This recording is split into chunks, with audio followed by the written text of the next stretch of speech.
Class 10 math अध्याय 4 के प्रश्नावली 4.1 के दूसरे नंबर क्वेश्चन का तीसरा नंबर क्वेश्चन है।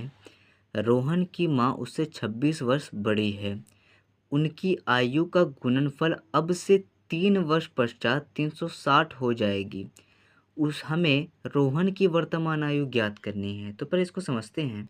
जैसा कि हमें क्वेश्चन में कह रहा है कि रोहन की माँ उससे 26 वर्ष बड़ी है।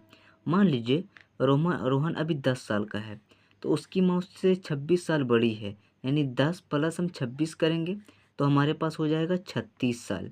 यानी रोहन की माँ 36 साल की है और रोहन 10 साल का है। ठीक है, लेकिन हमें ये तो नहीं पता है कि रोहन 10 साल का है। हमें कुछ बताया नहीं गया है, बस ये बताया गया है कि रोहन की माँ रोहन से 26 साल बड़ी है, बस हमें ये पता है।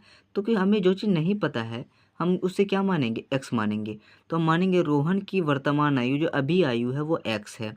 तो जो एक्स लिखा था 10 की जगह एक्स लिख दिया। अब उसकी माँ की आयु रोहन की आयु से, जो रोहन की आयु एक्स है, उससे 26 वर्ष बड़ी है। समझ में आ गया आपको किस तरह किया? यहाँ पे 10 है, वहाँ पे एक्स लिख दिया एक सिंपल इस तरह से, और जहाँ पे 10 प्लस 26 किया था वहाँ एक्स प्लस 26 कर देंगे, हो जाएगा हमारे पास। जैसे मान के चलिए एक्स का वैल्यू 10 आ गया, इत्तेफाकन 10 आ गया, 10 वर्ष आयु हो गया रोहन का, और यहाँ 10 प्लस 26 यानी 36 साल हो गया उसकी माँ का, यानी रोहन से 26 साल बड़ी है उसकी माँ। ठीक है, अब आगे देखते हैं। उनकी आयु का गुणनफल अब से 3 वर्ष पश्चात 360 हो जाता है। मतलब क्या हुआ? इन दोनों की आयु का गुणनफल 360 होगा, लेकिन कब? तीन वर्ष बाद। यानी रोहन अगर अभी 10 साल का है तो 3 वर्ष बाद वो कितने साल का हो जाएगा?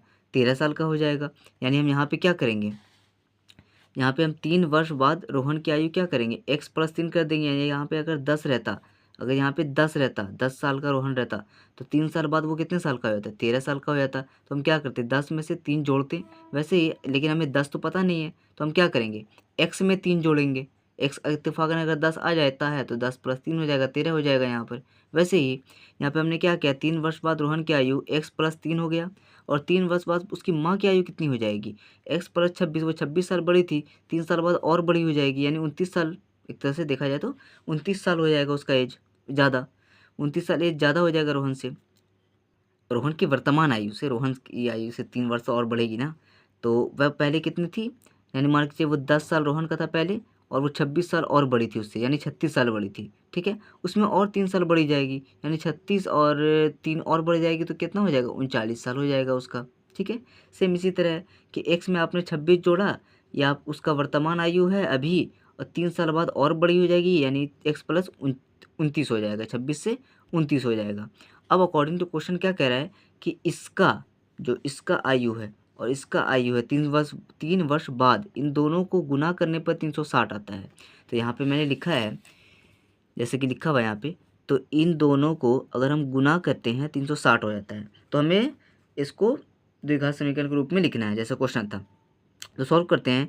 इस x को इन दोनों नंबर से गुना करेंगे, इस x को इन दोनों नंबर से गुना करें, इस 3 को इन दोनों नंबर से गुना करेंगे, इज इक्वल 360।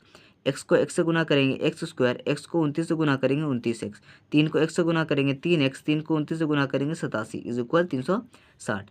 एक्स स्क्वायर वैसे उतारेंगे, उसके बराबर का कोई नहीं है तो काट उठ नहीं सकते। 29x है, यहाँ पे 3x है, 29x और 3x कितना हो जाएगा, 32x, 87 वैसे उतर जाएगा। अब ये जो 360 प्लस में है, बराबर के उस तरफ, बराबर के इस तरफ लेके आएंगे, माइनस में हो जाएगा, बराबर यहाँ पे क्या बचा, कुछ भी नहीं बचा, जो जीरो बचा। एक्स स्क्वायर वैसे उतरेगा, 32x वैसे उतरेगा, और 360 में 87 घटाएंगे 273 हो जाएगा, माइनस का चिन्ह बड़ा इसलिए माइनस लग जाएगा, इज इक्वल 0। तो यही हमारा द्विघात समीकरण के रूप में आ चुका है, यानी ए एक्स स्क्वायर बी एक्स और सी के रूप में हमारा आ चुका है। प्लस माइनस चेंज हो सकता है, तो ए की जगह 1 है, बी की जगह 32 है, और सी तो हमारा ये नंबर है ही। तो ये द्विघात समीकरण हमारा हो चुका है।